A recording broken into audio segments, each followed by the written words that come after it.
여러분, 오늘은 여러분과 함께 천국 비유의 말씀 네 번째 시간으로 감추인 보화 비유 그리고 값진 진주의 비유에 대해서 함께 은혜를 나누고자 합니다. 여러분, 오늘 본문 말씀의 이해를 돕기 위해서 그 당시 문화 한 가지를 우리가 먼저 알 수 있어야 합니다. 여러분, 이 말씀이 기록된 당시에는 오늘날과 같은 은행이 없습니다. 돈을 맡겨둘 데가 없어요. 그래서 가장 귀하고 값진 것을 감추어두는 장소가 어디입니까? 땅속이에요. 땅에다가 숨겨둡니다. 보화를. 그런데 오늘 본문에 나오는 사람은 밭에 감추인 보화를 발견한 후에 잘됐다. 그냥 자기 입말 포켓. 자기가 갖지 않았습니다. 다시 묻어두고 자신의 전 재산을 투자해서 그 밭을 샀습니다. 여러분, 그 이유가 무엇인지 아십니까? 무엇 때문에 그렇게 했어요? 그냥 발견했으면 가져오면 되는데 다시 묻어두고 돌아가서 자기의 재산을 팔아서 그 밭을 샀다는 거예요. 여러분, 그 이유가 있습니다. 그 당시 법률상 땅속에 묻혀있는 보물을 발견하면 땅 주인에게 2분의 1, 반을 주어야 한다는 법률이 있었어요. 그래서 이 사람은 보화를 온전히 자신의 소유로 만들기 위해서 자신의 전 재산을 투자해서라도 그 밭 전체를 사려고 했다는 사실입니다. 여러분, 이 사람은 정말 지혜롭게 처신했습니다. 밭주인과 나중에 발생할 모든 문제를 미리 다 해결하기 위해서 100% 감추인 부와의 주인이 되기 위해서 자기의 전 재산을 투자해서 그 밭을 샀다는 사실입니다. 여러분, 우리 모두는 오늘 말씀을 통해서 이러한 지혜를 배울 수 있어야 합니다. 이러한 지혜를 우리의 삶 속에 세상적으로 적용하는 것이 아니라 우리의 신앙생활 속에 적용할 수 있어야 한다는 말씀입니다. 왜입니까? 우리 역시 천국을 온전히 소유하기 위해서는요, 아무 트러블 없이 천국을 나의 것으로 만들기 위해서는요, 이와 같은 지혜가 필요하기 때문입니다. 이러한 관점에서 오늘 본문 말씀을 통해서 우리 신앙생활 속에 적용할 수 있는 몇 가지 교훈으로 함께 은혜를 나눠보기를 원합니다. 여러분, 첫 번째 교훈은요, 이 사람은요, 보화를 발견했습니다. 이게 첫 번째 중요한 관건이에요. 다시 말씀드리면 보화를 발견했다는 것은요, 무엇을 뜻합니까? 영적으로 그 보화를 알아볼 수 있는 눈을 가지고 있었다는 사실입니다. 이거 돌멩이네. 이거 가짜네가. 진짜 보화를 알아볼 수 있는 믿음의 눈, 영적인 눈이 있었다는 말입니까? 그런데 여러분, 특별한 방법으로 발견하지 않았습니다. 자신의 일상생활 속에서 보화를 발견했습니다. 남의 땅을 빌려서 농사를 짓는 농부였을 가능성이 크지 않습니까? 아마도 그 땅을 갈다가 밭에 숨겨있던 보화를 발견했다는 사실입니다. 바로 자신의 일상생활을 충실하게 수행하는 가운데에 보화를 발견했다는 사실입니다. 여러분, 이것이 우리들에게 준 중요한 영적인 교훈이 있습니다. 우리 역시요, 우리의 일상생활 속에서 천국을, 하나님 나라를 날마다 매 순간 발견할 수 있어야 합니다. 그런 믿음이 있어요. 특별히 산기도 가서 부르짖으면서 천국을 발견하는 게 아니에요, 여러분. 내가 특별 금식 기도를 통해서 천국을 발견하는 것이 아닙니다. 굳이 반드시 작정 기도해야 천국 발견할 수 있는 게 아니에요. 이해되세요? 우리의 평범한 일상생활을 통해서 천국을 발견할 수 있어야 한다는 사실입니다. 우리 매일 말씀 묵상하잖아요. 우리가 날마다 말씀을 묵상하면서 그 안에서 천국 보화를 캐낼 수 있어야 합니다. 우리가 날마다 매일매일 하나님 앞에 마음의 무릎을 꿇고 기도할 때에 그 안에서, 그 기도를 통해서 천국 보화를 발견할 수 있어요. 우리가 매주일 예배드리는 이 예배를 통해서 천국 보화를 발견할 수 있어야 됩니다. 특별히 치유 집회 쫓아다니고 성회 쫓아다니고 매주일 예배를 통해서 천국 보화를 받을 수 있어요. 매주일 내가 맡은 봉사활동을 통해서 천국 보화를 발견하고 깨달을 수 있어야 한다는 사실입니다. 그리고 일상생활 속에서도요, 거리에 피어있는 꽃 하나만을 바라보면서도 천국을 발견할 수 있어야 돼요. 야, 하나님의 솜씨가 얼마나 놀라운지, 이 꽃 하나를 보면서도 하나님 나라를 생각하고 하나님의 창조의 섭리를 생각하고, 아멘. 일상생활 속에 구름을 바라보면서도 야, 신기하다. 어떻게 구름이 저렇게 하늘에 둥둥 떠나가요? 하나님의 창조의 신비한 오미한 솜씨를 생각할 수 있어요. 하늘 위에 별을 바라보면서도, 온 우주 만물과 자연 만물을 바라보면서도 천국 보화를 발견할 수 있어요. 더 나아가서 우리가 매일 만나는 사람을 통해서도, 그 만남을 통해서도, 그 사람을 통해서도 천국 보화를 발견하고 깨달을 수 있어요. 이 사람 보니까 진짜 배울 점이 많구나. 이 사람 정말 하나님 믿는 사람이라고 하는데 정말 겸손하구나. 겸손한 믿음을 가졌으나 나도 배워요. 근데 또 반대로, 야, 이 사람은 교회 신앙생활 몇십 년 했다 그러는데 아직까지 세상적으로만 살아가는구나. 온통 머리에 세상적인 지식과 자기 경험과 자기 고집이 꽉 차 있구나. 하나님, 저는 저렇게 하지 말고 오직 하나님만 의지하면서 예수 그리스도의 십자가의 보혈만을 의지하면서 살아갈 수 있도록 믿음 허락하여 주셨어서, 사람을 만날 때마다 그 사람을 통해서도요, 하나님을 생각하고 천국 보화를 생각할 수 있어야 돼요. 문제는요, 1년, 3년, 10년, 20년, 30년 예배드리고 봉사생활하고 아무리 많이 기도하고 말씀을 많이 읽어도요, 그 안에서 하나님 나라를 발견하지 못하고 체험하지 못하는 것이 가장 큰 영적인 문제라는 사실입니다. 왜? 아직 믿음의 눈이 안 띄어진 거예요. 여러분, 이 문제를 해결하기 위해서, 이 천국 보화를 발견하기 위해서는요, 우리의 눈에 씌어져 있는 비늘이 벗어져야 합니다. 사도 바울 보세요. 예수님 만나기 전에는 예수님이 천국 보화임을 알아봤습니까? 알아보지 못했습니까? 알아보지 못했어요. 근데 자기 자신은 하나님 제일 잘 알고 있고, 하나님께 대한 지식이 제일 많고, 제일 하나님을 잘 믿고 있다고 착각했잖아요. 근데 예수님을 정작 만나니까, 예수님 소문 들으니까 예수님이 천국 보화임을 깨닫지 못하는 거예요. 오히려 핍박합니다, 예수님을. 예수님 믿는 사람들을 잡아들이려고 하지 않았습니까? 핍박했어요. 예수님 안에 천국 보화가 있음을 전혀 알지 못했고 깨닫지 못했습니다. 오히려 예수님을 거부하고 더러운 이방신들보다 더 악한 곳으로 여기며 정죄하지 않았습니까, 사도 바울이? 하지만 예수님을 만나고 나서 아나니아의 안수 기도를 말미암아 그 눈이 다시 띄어지지 않습니까? 성경은 뭐라고 표현합니까? 즉시. 하나님께서 아나니아에게 명령하여서 저기 사도 바울에게 찾아가서 네가 안수 기도해 주라. 그러면 눈이 다시 뜰 것이다. 아나니아가 순종하는 마음으로 가서 기도해 줍니다. 즉시 사울의 눈에서 비늘 같은 것이 벗어져.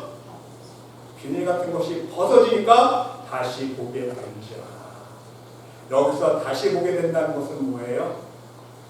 이제 믿음의 눈이 열리고, 옛날에는 세상적인 눈만 가지고 바라봤는데, 하나님을 바라보고 예수님을 바라봤는데, 그래서 예수님이 천국 보화임을 깨닫지 못했는데, 이제 믿음의 눈이 열려지니까 교만의 비늘이 벗겨지고 세상의 욕심의 비늘이 벗겨지고 하나님이 아닌 자기 우상을 바라보는 자존심의 비늘이 벗어지니까 천국이 보이고 하나님 나라를 볼 수 있게 되었다는 것입니다. 그리고 그 눈으로 다시 예수님 바라보니까 이제 180도 달라 보이는 거예요. 야, 예수님이 천국 보았다.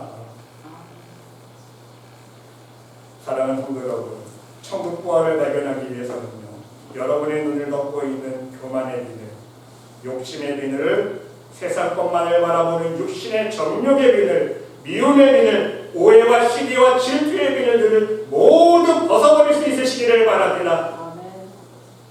여러분이 날마다 말씀을 읽으며 묵상할 때마다 그 말씀 가운데 있는 생명의 빛으로 말미암아 여러분의 눈이 천국 보화를 발견할 수 있는 깨끗한 정결한 눈이 될 수 있으시기를 간절히 기도드리고 기도드립니다. 우리가 말씀 통독하고 읽고 묵상하는 영적인 이유 중에 하나가요, 우리의 눈의 비늘을 벗겨내는 작업. 그래야 예수님이 보이고, 그래야 하나님이 보이고 천국이 보이고. 두 번째는요, 부활을 발견한 후에는요, 그 부활의 가치를 깨달을 수 있어야 합니다. 여러분, 사람들은 같은 물건을 두고서도요, 서로 다른 가치를 평가하지 않습니까? 어떤 사람들은요, 돌멩이 수석을 하기 위해서 1센트로 투자하지 않는 사람이 있어요. 이 돌멩이 뭐가 필요했어? 돌멩이인데. 그런데 여러분, 어떤 사람들은요, 수석을 구입하기 위해서 얼마를 투자합니까? 수백 달러, 수천 달러. 여러분, 이 세상에서 가장 비싼 돌멩이 수석이 얼마인지 아세요? 얼마일까요? 개수해보세요. 상상을 초월합니다. 집에 가서 한번 검색해보세요. 요즘 AI. 저도 어제 검색해봤어요. 150억. 중국에 세월이라는 돌멩이 수석이 있는데요. 그게 그 세월이라는 이름을 가진 사람의 얼굴 모양을 닮았다고 합니다. 각도에 따라서 얼굴 표정이 나타납니다.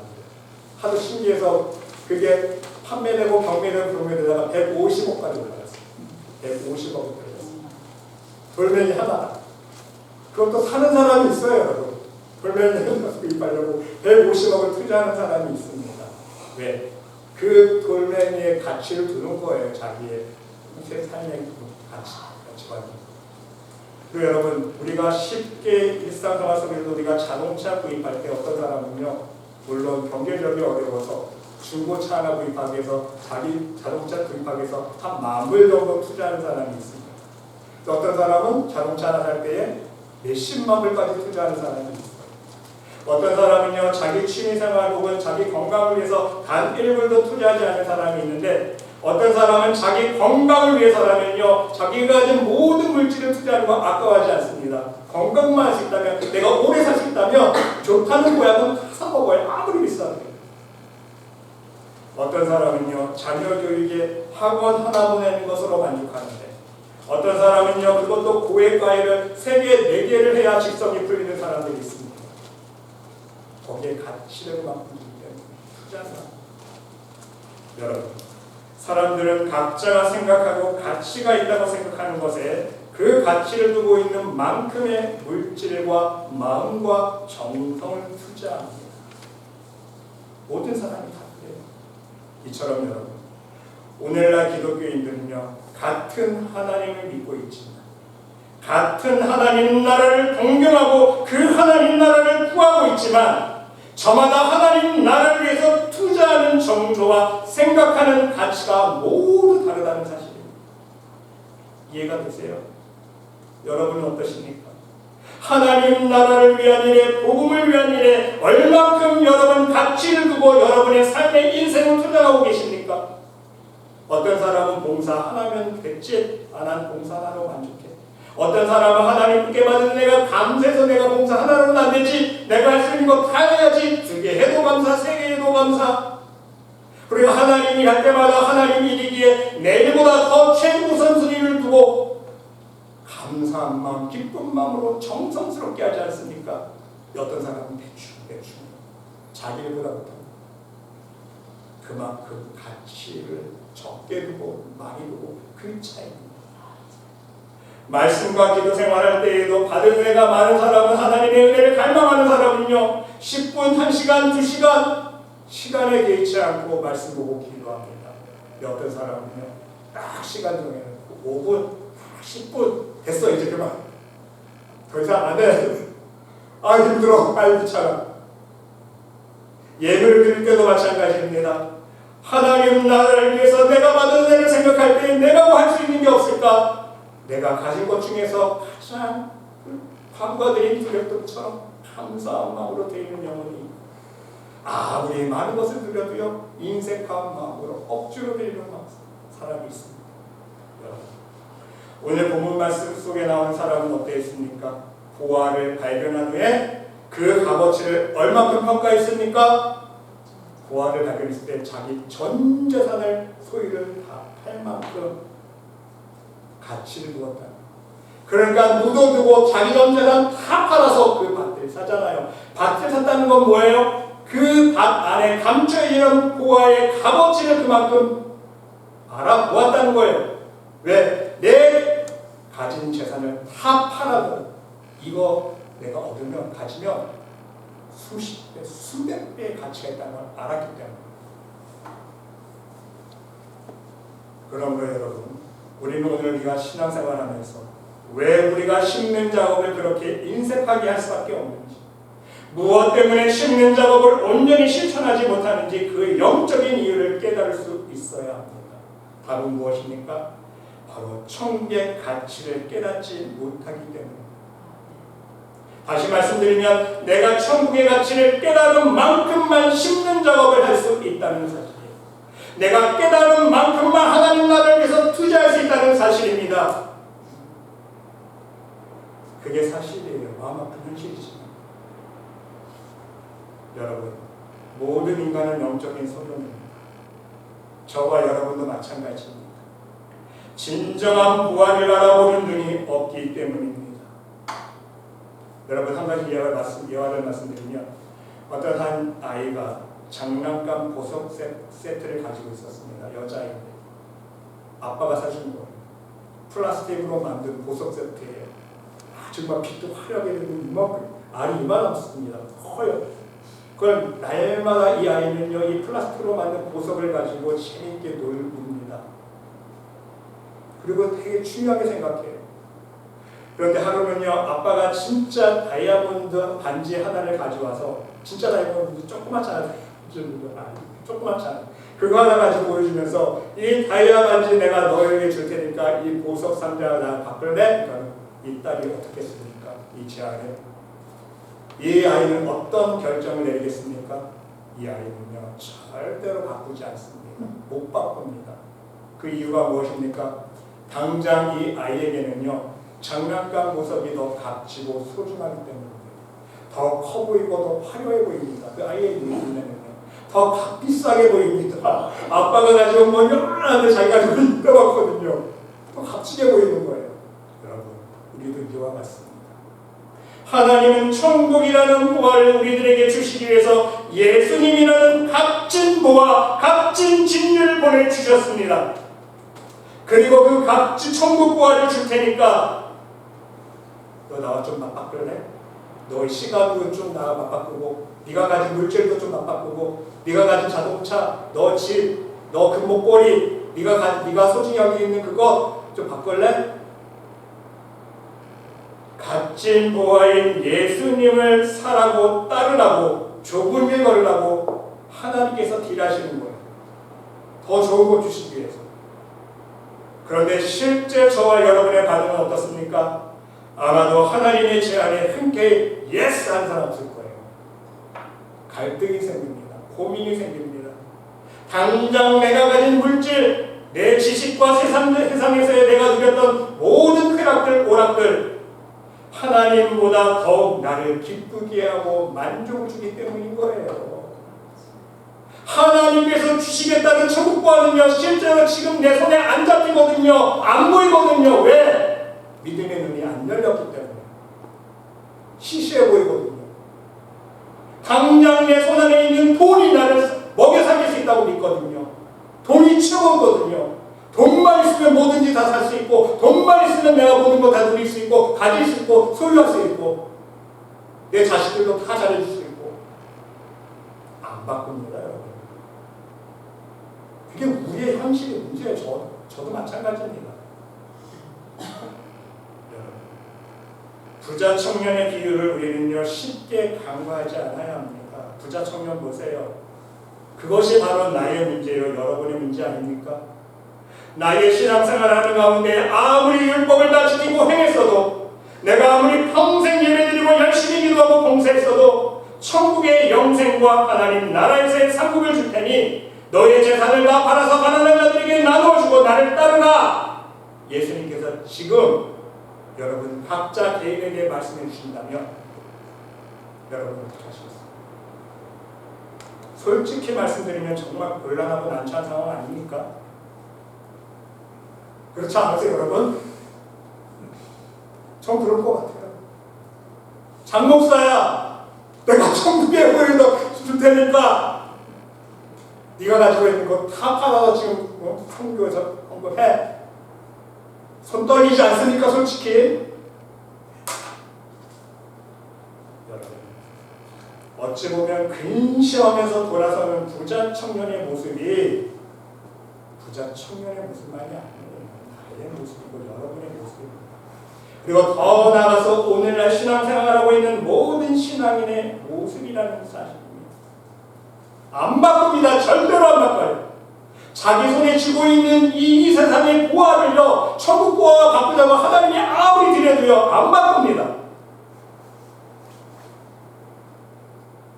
그러면서 말씀을 읽을 때는 부자 청년 비난하잖아요. 이 멍청한 사람. 예수님이 천국 영생 오시겠다는데 왜 못 따르고, 그거 왜 못 팔고, 이 멍청. 우리 정리하지 않습니까? 그게 내 모습이면서. 여러분, 베드로와 안드레 보세요. 야고보와 요한 보세요. 예수님의 제자. 예수님께서 나를 따르라 하실 때 정말 특이한 케이스입니다. 여러분. 값진 보화인 예수님을 만나자, 발견하자. 예수님께서 나를 따르라 하실 때 어떻게 했습니까? 그물도 버리고, 말씀 그대로예요. 배도 버리고, 아버지도 버리고 예수님을 쫓았습니다. 그물을 버렸다는 것은요, 자기의 생계수단을 버렸다는 거 아닙니까? 배도 버렸어요. 아버지도 버렸습니다.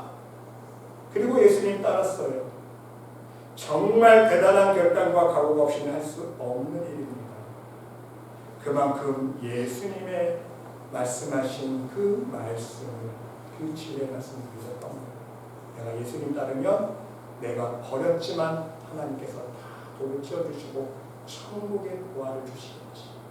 그 믿음을 따른 거 아닙니까? 여러분, 결국 우리가 알 수 있는 한 가지 진리는 무엇입니까? 믿음의 척도는요, 심는 정도와 비례한다는 사실입니다.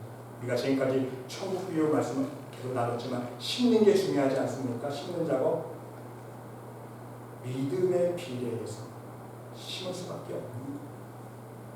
하나님께 받은 은혜가 너무너무 감사하고 하늘의 소망을 품고 이 세상 것보다 하늘의 것을 더욱더 소망하며 갈망하는 영혼은요, 그만큼 많이 심을 수밖에 없어요. 그런데 하나님 나라보다, 하나님 나라에서 받을 내 상급보다, 하나님께서 예비해 주실 그 천국 보화보다 이 땅의 것을 더 소중히 여기며 심을 수가 없다는 거예요. 하나님 나라를 위해서, 하나님 나라를 온전히 이루기 위해서 말씀 묵상하는 시간을 나에게 주어진 그 하루 24시간 중에서 얼마를 투자하는지, 얼만큼 말씀으로 심는지, 더 나아가서 내가 하루 동안 기도하는 시간, 하나님께서 허락하신 24시간 동안 하나님 앞에 기도하는 시간을 내가 얼마나 심는지, 하나님께 봉사하고 이웃을 위해 희생하고 섬기는 시간을 내가 얼만큼 투자하고 있는지, 주일 예배를 드릴 때마다 내가 얼마나 기쁨과 감사한 마음으로 예배를 드리고, 예물을 드릴 때도 얼마나 감사한 마음으로 드릴 예물을 기도로 준비하고 있는지. 중요한 사실은요, 그 양과 액수가 중요한 것이 아니라는 사실입니다. 온전한 믿음, 하나님께 받은 은혜에 보답하는 마음으로, 감사한 마음으로, 믿음으로 심을 수 있는 사람이 진정한 천국 보화의 그 가치를 깨달은 사람이라는 사실입니다.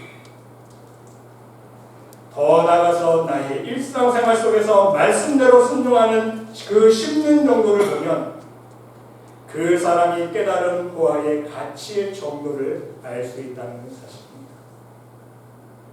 사랑하는 성도 여러분, 여러분은 얼마나 하나님 나라의 가치를 두고 계십니까? 부디 여러분 모두 이 세상 그 무엇보다도, 여러분이 소유하고 있는 그 어떤 것보다도 하나님 나라와 천국 보화에 더욱더 많은 가치를 둘 수 있으시기를 바랍니다. 그래야 온전한 하나님 나라를 완벽하게 얻을 수 있기 때문에, 천국 보화를 온전하게 내 것으로 만들 수 있기 때문에. 여러분, 마지막 세 번째로 오늘 본문 말씀 45절 46절 말씀 보니까 값진 진주 비유의 말씀을 하시고 있습니다. 여러분, 우리는 이 말씀 속에서 진주를 구하는 장사꾼의 자세를 배울 수 있어야 합니다. 앞에서는 값진 보화, 감추인 보화이고요. 두 번째는 값진 진주를 구하는 장사꾼의 비유입니다. 여러분, 장사꾼의 목적은 무엇입니까? 왜 장사해요? 이윤을 남기는 게 목적입니다. 이 세상에서 모든 장사하는 사람들, 사업하는 사람들 보세요. 목적이 무엇입니까? 이윤을 남기는 거예요. 남아야 장사하죠. 안 남으면 어떻게 장사합니까? 이익을 남기는 것이 목적입니다. 그래서 절대로 손해볼 일을 하지 않아요. 밑주고 팔지 않습니다. 손해보면서 팔지 않아요. 그냥 장사꾼이 맨날 하는 거짓말이 있습니다. 내가 이거 밑지면서 파는 거라고 가져가라고. 그렇죠? 다 거짓말이에요. 밑지면서 파는 사람 없어요. 다 1불이라도 남고 10불이라도 남으니까 파는 거 아닙니까? 그리고 여러분, 장사꾼은 더 많은 이윤을 남기기 위해서 끊임없이 더 좋은 진주, 더 값어치 나가는 진주, 그 값진 진주를 찾아 헤매며 돌아다닌다는 사실입니다. 그러다가 더 좋은 진주를 발견하면 영락없이 자신의 모든 것을 투자해서 그것을 사들입니다. 그 이유가 무엇입니까? 더 많은 이익을 남깁니다. 값진 진주를 발견하면, 더 좋은 물건, 값어치 있는 물건 발견하면 그걸 투자해서 사는 거예요. 왜? 그걸 사서 팔았을 때에 더 많은 이익을 남길 수 있습니다. 그렇습니다. 우리도 이와 같이 장사꾼의 마음을 품을 수 있어야 합니다. 하나님 나라의 더 좋은 자리에 가기 위해서, 하나님 나라에서 더 많은 상급을 쌓기 위해서, 하나님께서 하늘나라에서 나에게 쓰여주실 더 아름다운 면류관을 받아들이기 위해서 쉬어서는 안 돼. 손을 놔서는 안 됩니다. 제자리에 멈춰서 스탑하면 안 돼요. 하늘의 더 큰 상급을 위해 끊임없이 지속적으로 더 큰 열정과 하나님께 대한 믿음과 사랑을 가지고 하나님 나라와 의를 구하는 신앙의 모습으로 살아갈 수 있어야 한다는 사실입니다. 오늘 이 시간 여러분 모두 값진 진주를 구하는 장사꾼과 같은 마음의 자세로 더 큰 하나님 나라와 이윤과 그 상급을 위해서 매일 날마다 예수 그리스도의 표대만을 향하여 열심히 믿음으로 전진할 수 있으시기를 바랍니다. 오늘 말씀을 정리합니다. 여러분, 예수님의 십자가의 보혈의 가치는요, 이루 말할 수가 없습니다. 이 세상의 물질, 그 어떤 것으로 가치를 내릴 수가 없어요. 예수님께서 우리의 죄 대신 달리신 그 십자가의 보혈의 가치는요, 이 세상의 그 어떤 것으로도 대체할 수가 없어요. 값어치가요. 부디 여러분, 심령이 이 예수님의 보혈의 값어치와 그 소중함을 깨달아 알 수 있으시기 바랍니다. 여러분 한번 생각해 보세요. 누가 여러분에게 100억 줄 테니까 나 대신 죽어달라고 하면 여러분 죽어줄 사람 있어요? 내가 100억 줄 테니까 나 대신 죽어줄래? 여러분 죽어줄 수 있어요 대신? 없어요. 없어요. 그런 미련한 사람 없습니다. 아무리 많은 돈을 줘도요, 자기 생명만은 안 바꾸는 거예요. 누가 100억 주면서 천국 달라고 하면, 천국에 들어가게 해달라고 하면, 요청하면 그렇게 해줄 사람 있습니까? 100억도 아니고 1000억 줄게, 1조 원 줄게, 나 좀 천국에 들어가게 해달라고 그 요청을 가능케 해줄 사람이 있습니까? 없어요. 예수님 외에는 없습니다. 예수님은요, 우리 대신 죽어주셨어요. 그것도 값 없이 공짜로 우리가 죽어야 되는 우리 죄인이 몸뚱아리를 위해서 대신 죽으셨고, 그렇기 때문에 그 어느 누구도 우리를 천국문으로 인도해 줄 수 없는데, 아무리 많은 돈을 갖다 줘도 불가능한 것을 예수님만이 우리를 천국으로 인도해 줄 수 있다는 사실입니다. 얼마나 값진 보화입니까? 얼마나 값진 진주입니까? 오늘 본 말씀 그것을 말씀하고 있는 거예요, 여러분. 예수님은요, 우리 대신 죽으셨습니다. 우리를 천국으로 인도하기 위해서 그렇게 십자가를 지심으로 순종하지 않으셨습니까? 그러므로 여러분, 하나님 말씀으로 더욱 예수님의 성품에 참여하는 회개의 삶을 살 수 있으시기 바랍니다. 말씀 안에서 회개하는 가운데에 우리 예수님의 핏값의 소중함을 더욱더 깊이 깨달아갈 수 있으시길 바랍니다. 이미 우리는요 도저히 갚을 수 없는 1만 달란트를 빚진 자인 것을 여러분 망각하면 안 돼요. 1만 달란트가 상징하고 있는 것은 무엇입니까? 갚을 수 없는 값어치라는 거예요, 여러분. 그것은 우리 빚진 자예요. 그러기에 그 천국의 보화와 진주에 대한 값어치를 매일매일 깊이 있게 삶으로 체험할 수 있으시길 바랍니다. 그래서 결국 우리 여러분 모두 여러분의 삶 속에서 천국 보화를 날마다 발견하며 그 가치를 더욱더 깊이 깨달아가면서 여러분이 가진 모든 것으로 하나님 주신 재능, 성품, 시간, 내 마음, 물질, 시간 이 모든 것들을 심을 수 있으시기를 바랍니다. 믿음으로 많이 심으세요. 그리고 그 천국 보화와 천국의 진주를 진정 여러분의 것으로 만들 수 있는 복된 천국 백성들이 모두 될 수 있으시기를 간절히 주님의 이름으로 축원드립니다. 아멘. 하나님, 이 시간 간절히 기도드립니다. 우리들에게 천국 보화를 발견하고 깨달을 수 있는 믿음의 눈을 허락하여 주시옵소서. 날마다 우리의 삶 속에서, 우리의 삶의 환경 속에서, 사건들 속에서 우리가 만나는 사람들을 통해서 천국 보화를 발견하게 하시고 믿음으로 그 천국 보화를 내 것으로 살 수 있는 순종의 삶을 살게 하여 주시옵소서. 또한 날마다 천국의 더욱 값진 진주를 찾아 헤매이는 목마른 사슴의 심정으로 더욱더 크신 하나님의 사랑과 은혜와 능력과 축복을 구하는 삶을 살게 하여 주시옵소서. 결국은 우리 말씀의 모든 영혼들이 천국의 주인공이 될 수 있도록 축복하여 주시옵소서. 하나님께서 함께해 줄 믿사오며 이 모든 말씀 예수 그리스도 이름으로 감사드리며 기도드리옵나이다. 아멘.